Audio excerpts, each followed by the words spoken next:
Assalamualaikum warahmatullahi wabarakatuh. Perkenalkan, nama saya Ilham Perdana dari kelas L1. Di sini saya akan membuat respon akhir dari materi praktikum isolasi bakteri.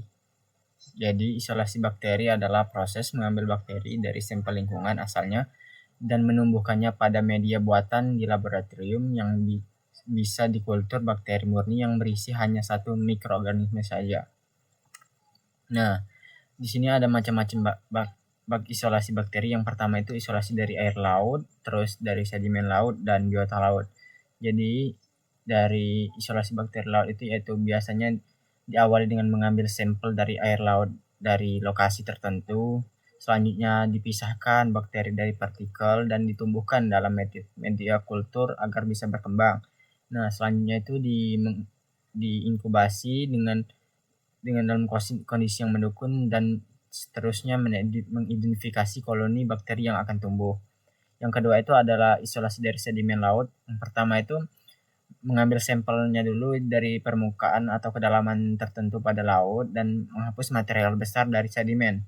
Lalu mencampurkan sedimen dengan media kultur atau buatan dan menginkubasi agar bakteri tumbuh serta menganalisis koloni bakteri untuk mengidentifikasi. Yang terakhir itu isolasi dari biota laut.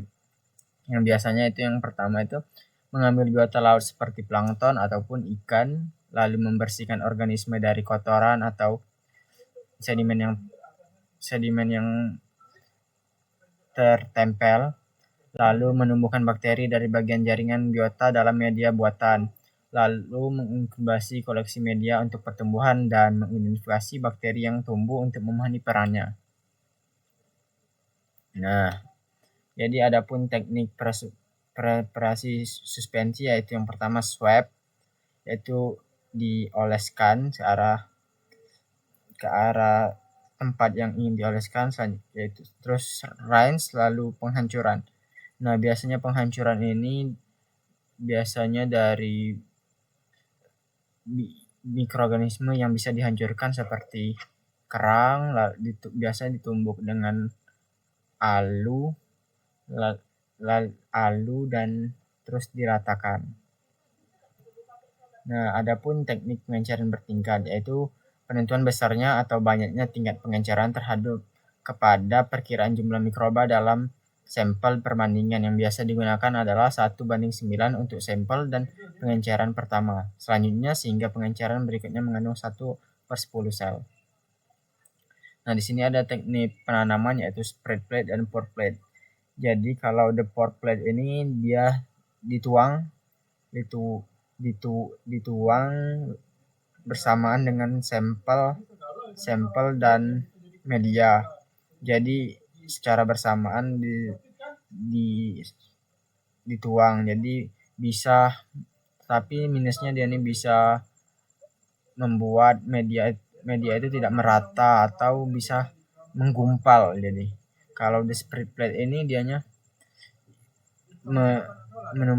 menggunakan sampel dulu di media, lalu biasanya diratakan menggunakan batang L, lalu bisa dilihat perkembangannya. Terus biasanya lebih merata oleh diratakan tadi.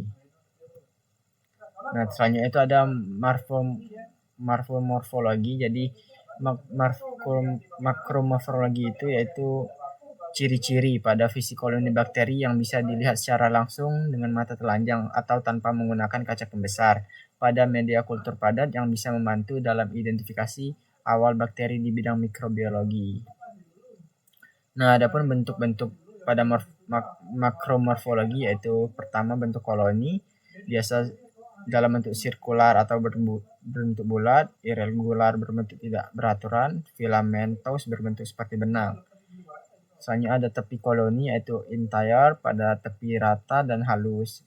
Terus indulite tepi bergelombang, lalu lobate tepi melekukan besar. Nah,